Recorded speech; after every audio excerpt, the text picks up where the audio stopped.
అమెరికాలో ఒక సంచలనం చోటు చేసుకుంది. వరుసగా మూడవ దాడి, అది కూడా హిందూ దేవాలయాల మీద దాడి.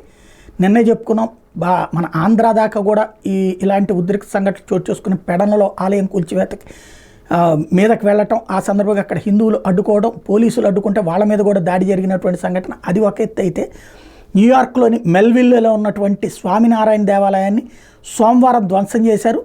దీంతో ఒక్కసారిగా సంచలనమైంది. టోటల్గా అమెరికాలో ఉన్నటువంటి హిందువులే కాదు, ప్రపంచవ్యాప్తంగా హిందువులందరూ స్పందించేటప్పటికి న్యూయార్క్లోని భారత కాన్సులేట్ జనరల్ దీన్ని ఖండించారు. అతి దారుణానికి పాల్పడినటువంటి వాళ్ళ మీద సత్వర చర్యలు తీసుకోవాల్సిందిగా అమెరికా అధికారులతో ఈ విషయాన్ని లేవనెత్తినట్టు చెప్పుకొచ్చారు. న్యూయార్క్లోని మెల్విల్లేలో ఉన్నటువంటి బీపీఎస్ స్వామినారాయణ దేవాలయాన్ని విధ్వంసం చేయడం ఆమోదయోగ్యం కాదు. కాన్సులేట్ ఇండియా న్యూయార్క్ సంఘాలతో సంప్రదింపులు జరుపుతుంది. ఏమేం చర్యకు పాల్పడిన వాళ్ళ మీద వ్యతిరేకంగా తక్షణ చర్య అమెరికా చట్టాల ప్రకారం తీసుకొస్తామని ప్రకటించారు. మేము ఈ చర్యలను తీవ్రంగా ఖండిస్తున్నాం, అన్ని వర్గాల మధ్య శాంతి కోసం ప్రార్థిస్తున్నాం.